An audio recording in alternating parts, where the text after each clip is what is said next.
দুর্নীতির অভিযোগের মুখে পদত্যাগ করেছেন যুক্তরাজ্যের সিটি মিনিস্টার টিউলিপ সিদ্দিক।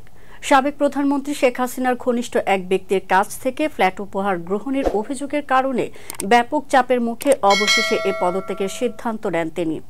মঙ্গলবার ব্রিটিশ সংবাদ মাধ্যম দ্য গার্ডিয়ান বিষয়টি নিশ্চিত করেছে। টিউলিপ সিদ্দিকের বিরুদ্ধে বিভিন্ন আর্থিক অসঙ্গতির অভিযোগ উঠেছে। তিনি নিজেই ব্রিটিশ মিনিস্ট্রিয়াল ওয়াচ ডগকে তার বিরুদ্ধে তদন্ত করার আহ্বান জানান। এ আহ্বানের পর মিনিস্ট্রিয়াল ওয়াচ ডগের উপদেষ্টা লরি ম্যাগনাস তার বিরুদ্ধে তদন্ত শুরু করেন।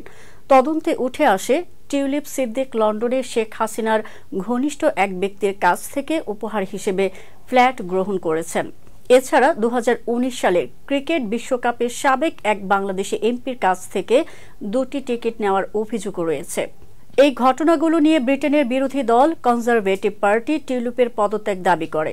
কনজারভেটিভ পার্টির পক্ষ থেকে বলা হয়, টিউলিপের উপর দুর্নীতি প্রতিরোধের দায়িত্ব দেওয়া হয়েছিল, কিন্তু নিজেই দুর্নীতির অভিযোগে জড়িত হয়ে তিনি মন্ত্রিত্বের নৈতিকতা হারিয়েছেন।